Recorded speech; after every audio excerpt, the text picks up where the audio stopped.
Your favourite shopping destination value zone hyper mart ఇప్పుడు మన అమీర్పేట్ లో పిల్లర్ నంబర్ 1081 వద్ద.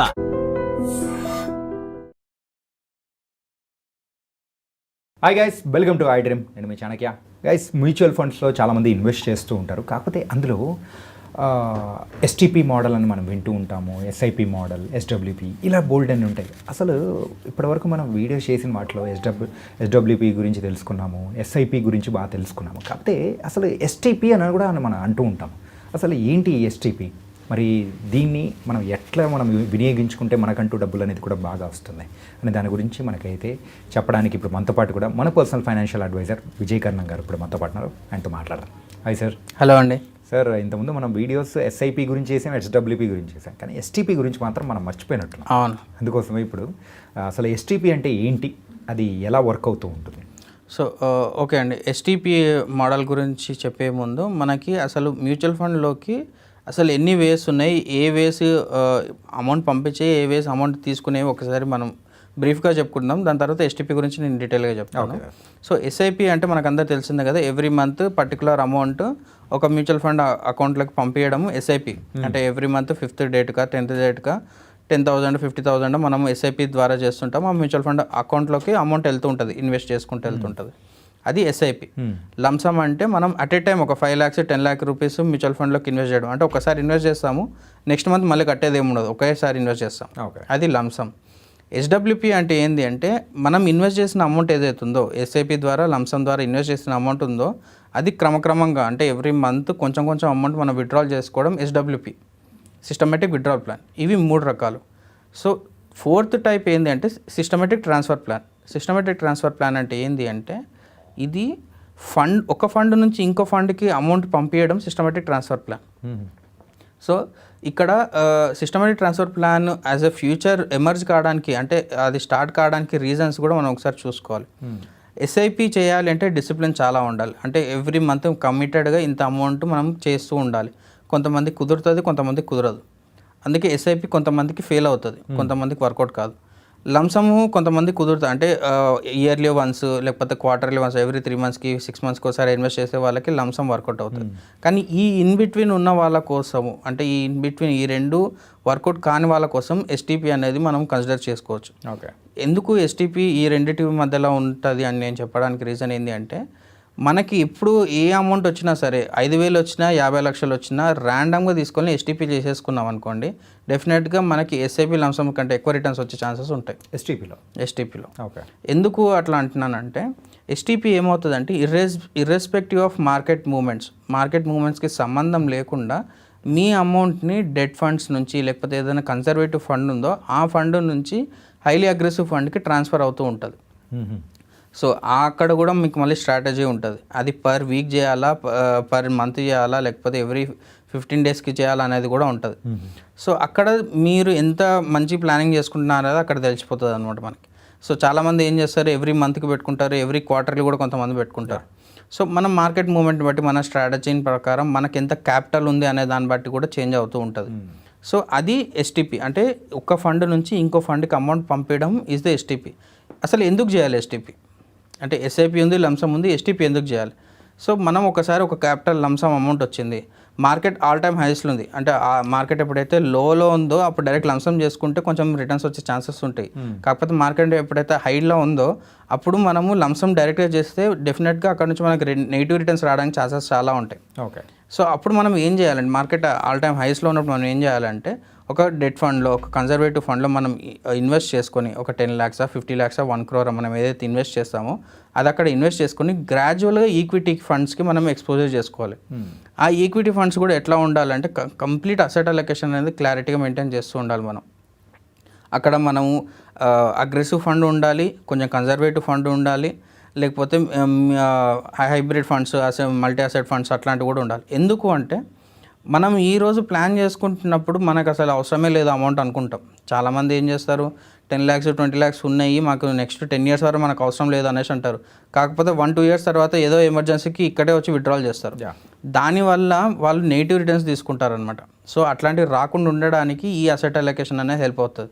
ఎగ్జాంపుల్ చెప్తాను, ఎవరైతే పర్సన్ 3 డిఫరెంట్ టైప్స్ ఆఫ్ ఫండ్స్లో ఇన్వెస్ట్ చేస్తాడు అనుకోండి, ఒకటి బ్యాలెన్స్, ఒకటి లార్జ్ క్యాప్, ఒకటి స్మాల్ క్యాప్లో ఇన్వెస్ట్ చేస్తాడు అనుకోండి, ఏదైనా ఎమర్జెన్సీ రిక్వైర్మెంట్ వచ్చింది అనుకోండి, అతను బ్యాలెన్స్లోకి వెళ్ళి విత్డ్రాల్ చేసుకోవచ్చు 1-2 ఇయర్స్ తర్వాత. లేదు ఇంకా ఎక్కువ రిక్వైర్మెంట్ వచ్చిందంటే ఏదైతే డెట్ ఫండ్ ఉంటే డెట్ ఫండ్లోకి వెళ్ళి విత్డ్రాల్ చేసుకోవచ్చు. నెగిటివ్ రిటర్న్స్ రావు. ఎందుకు నెగిటివ్ రిటర్న్స్ రావు? అతను డెట్ ఫండ్లోకి వెళ్ళి విత్డ్రాల్ చేస్తున్నాడు, ఈక్విటీ మార్కెట్కి సంబంధం లేదు. 1 ఇయర్ తర్వాత హైబ్రిడ్ ఫండ్స్లో, బ్యాలెన్స్డ్ ఫండ్స్లోకి వెళ్ళి డెఫినెట్గా నెగిటివ్ రిటర్న్స్ ఉండవు అక్కడ. ఒకవేళ ఉన్నా కూడా సేమ్ క్యాపిటల్ అట్లనే ప్రిజర్వ్ అయి ఉంటుంది. కానీ ఈ ఎస్టీపీ మోడల్ని స్కిప్ చేసి ఎవరైతే లంసమ్స్ కంటిన్యూస్గా పెట్టారనుకోండి, ఏమంటారు అట్ ఏ టైం మొత్తం పెట్టేశారనుకోండి, ఇర్రెస్పెక్టివ్ ఆఫ్ మార్కెట్ మూవ్మెంట్స్ చూడకుండా పెట్టారనుకోండి, డెఫినెట్గా నెగిటివ్ రిటర్న్స్ వస్తాయి. ఒకవేళ అయితే కన్సాలిడేషన్ అయ్యే ఛాన్సెస్ కూడా ఉంటాయి. అంటే over the period 2 years 3 years తర్వాత నెట్ 0 రిటర్న్స్ వచ్చే ఛాన్సెస్ కూడా ఉంటాయి.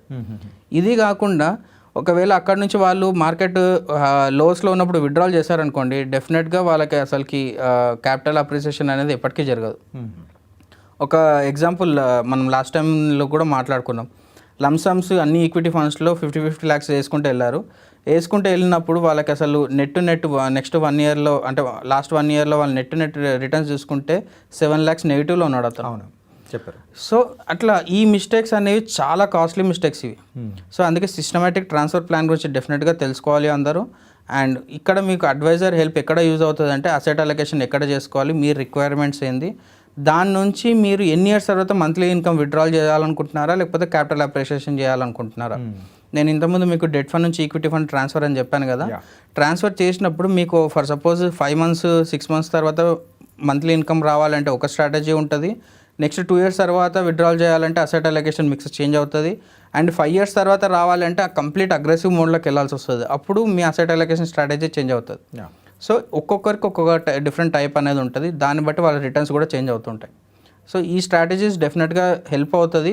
ఇది మన మంచి కోసమే ఈ ఫ్యూచర్ అనేది ఉంది, ఎస్టీపీ అనేది. సో దీన్ని యూజ్ చేసుకుంటే డెఫినెట్గా ఉన్న అన్ని ఫీచర్స్ కంటే ఎక్కువ రిటర్న్స్ ఇక్కడనే జనరేట్ చేయొచ్చు మనం త్రూ ఎస్టీపీ మోడల్. కరెక్ట్ అండి. అంటే ఈ సిస్టమాటిక్ ట్రాన్స్ఫర్ ప్లాన్స్ అంటే ఒక ఫండ్ నుంచి ఇంకో ఫండ్ దాని ప్రకారం అయితే ఉంటుంది. అవునండి. అండ్ ఇలాంటి వాటిలలో ఎప్పుడైనా కానీ సడన్గా ఇమీడియట్గా విత్డ్రాల్ చేసుకోవాలనే వచ్చిందనుకోండి ఎమర్జెన్సీ పర్పస్లో, అప్పుడు ఎలా ఉంటుంది సార్? సో నేను ఇంతకుముందు మీకు ఇంతకుముందు ఎగ్జాంపుల్ అదే చెప్పాను. డెట్ ఫండ్లో మనం ఏదైతే ఫస్ట్ మనం పార్క్ చేసుకుంటామో అమౌంట్ని, నెక్స్ట్ 1 year వరకు డెట్ ఫండ్కి వెళ్ళి వాళ్ళకి ఎంత కావాల్సి అంత విత్డ్రాల్ చేసుకోవచ్చు. సో వాళ్ళ ఎస్టీపీ అనేది తగ్గిపోతుంది. అప్పుడు లేదు ఒకవేళ కంప్లీట్ ఈక్విటీ ఫండ్స్లో కంప్లీట్గా ట్రాన్స్ఫర్ చేసుకున్నప్పుడు ఏది తక్కువ రిస్క్ ఫండ్ ఉందో అక్కడికి వెళ్ళి వాళ్ళు విత్డ్రాల్ చేసుకోవచ్చు. ఎంత కావాలి, ఒకవేళ నిజంగానే ఎమర్జెన్సీ వచ్చింది, వేరే ఎటువంటి రిసోర్సెస్ లేవు, ఇది ఒక్కటే ఉంది అంటే కంప్లీట్గా వాళ్ళు విత్డ్రాల్ చేసుకోవచ్చు. కాకపోతే ఈక్విటీ ఫండ్స్లో వితిన్ ఏ ఇయర్ విత్డ్రాల్ చేస్తే 1% ఎగ్జిట్ లోడ్ అనేది పడుతుంది. బియాండ్ 1 year తీసుకుంటే ఏ ఫండ్స్లో మనకి ఎక్కడ ఎగ్జిట్ లోడ్ అనేది పడదు. మీకు జనరల్గా ఉండే ట్యాక్సెస్ అయితే ఉంటాయి అంతే. ఓకే. అంటే ఒకవేళ అంటే ఈ చెప్పిన మ్యూచువల్ ఫండ్స్లో డిఫరెంట్ టైప్స్ ఆఫ్ అంటే ఇన్వెస్ట్మెంట్స్ అనేది కూడా ఉన్నాయి. లైక్ లంసమ్ అని, ఎస్టీపీ అని, ఎస్డబ్ల్యూపీ అని చెప్పారు కదా. సో ఒక్కొక్క దానికి ఈ ట్యాక్స్ బెనిఫిట్స్ కానీ ఇట్లాంటి ఏమన్నా డిఫరెన్స్ వేరియేషన్ వస్తుంది? సో మనకి మొత్తం మ్యూచువల్ ఫండ్స్లో ఉన్న దాంట్లో ఉన్న ట్యాక్స్ బెనిఫిట్ ఒకే ఒకటి, ఈఎల్ఎస్ఎస్ ఫండ్ ఒకటే. ఈఎల్ఎస్ఎస్ ఫండ్లో మీరు ఎప్పుడైతే ఇన్వెస్ట్మెంట్ చేస్తారో ఆ రోజు నుంచి నెక్స్ట్ 3 years వరకు అమౌంట్ అనేది లాక్ ఇన్ అయి ఉంటుంది. అమౌంట్ లాక్ ఇన్ అయిన తర్వాతనే దాన్ని విత్డ్రాల్ చేయడానికి మనకి స్కోప్ ఉంటుంది అనమాట. కానీ మనం ఏ ఇయర్ అయితే ఇన్వెస్ట్ చేస్తామో అక్కడ మనకి ఏటీసీ ప్రకారం 1.5 lakhs ఎగ్జామ్షన్ అనేది ఉంటుంది. అది తప్పితే వేరే ఎక్కడ మీకు ఎగ్జామ్షన్ అనేది ఉండదు. కాకపోతే మనకి every financial year 1.25 lakhs exemption అనేది మన క్యాపిటల్ గెయిన్స్లో 1.25 lakhs ఎగ్జామ్షన్ అనేది ఉంటుంది. చాలామంది ఏం చేస్తారు, ట్యాక్స్ హార్వెస్టింగ్ అనే డిఫరెంట్ వర్డ్స్ యూజ్ చేసి విత్డ్రాల్ చేసేది ఉంటే ఈ ఇయర్ మార్చ్లో 1.25 lakhs విత్డ్రాల్ చేస్తారు, అండ్ ఏప్రిల్లో మళ్ళీ 1.25 lakhs విత్డ్రాల్ చేస్తారు. అంటే 2 ఫినాన్షియల్ ఇయర్స్లో ఒక 3 lakhs వరకు, లేకపోతే అప్రాక్సిమేట్గా 3 lakhs వరకు విత్డ్రాల్ చేయడం అవుతుంది అన్నట్లు అట్లా ప్లాన్ చేస్తుంటారు. కానీ ఎండ్ ఆఫ్ ద డే మనకి విత్ ఇన్ ఇయర్లో మనకి ఎగ్జామ్షన్ ఉన్నది 1.25 lakhs. అది profits made on investments. Okay. చాలామంది ఏమనుకుంటారంటే 1 crore ఇన్వెస్ట్ చేస్తే 1 crore మీద ట్యాక్స్ పడుతుంది అనుకుంటారు. కానీ 1 crore మీద మీరు ఎంత ప్రాఫిట్స్ చేస్తారో ఆ ప్రాఫిట్స్ 1.25 lakhs దాటితేనే దాని మీద ట్యాక్స్ పడుతుంది. ఓకే. అదే అనమాట. ఈ క్యాలిక్యులేషన్ అనేది చాలామంది మిస్ అవుతున్నారు. Nice sir. ఎస్టీపీ మోడల్లో వచ్చే బెనిఫిట్స్ అంటే ఎస్ఐపిలో రాంది కూడా మనకి ఎస్టీపీలో చాలా చక్కగా వస్తాయి. అది కూడా ఒక అడ్వైజర్ మన దగ్గర ఉండి సలహాలు ఇస్తూ ఉన్నారంటే that will be very very profitable అండి. కరెక్ట్ అండి. యా సార్, థ్యాంక్ యూ అండి. Yeah And for more videos, Please subscribe to iDream. Please subscribe to iDream. Please subscribe iDream. And please subscribe to iDream. For more videos, subscribe to iDream. please like, share, and subscribe to the channel. Congratulations, iDream. Subscribe to iDream. Subscribe to iDream. So subscribe to iDream Media. iDream की iDream team अंदर की huge congratulations. Please subscribe iDream Media. Please subscribe to iDream. Subscribe iDream. Please subscribe to iDream. iDream అంటే నా కళల channel subscribe చేసుకున్న నోరు తిరుగుతలేదు, మీరైతే గంట గుర్తు కొట్టండి. For more such videos, please subscribe to iDream. Subscribe to iDream. Please subscribe to iDream. Please subscribe iDream Media. Please do subscribe to iDream. Please subscribe to iDream Media. For best entertainment and information, please subscribe iDream. And don't forget to subscribe to iDream.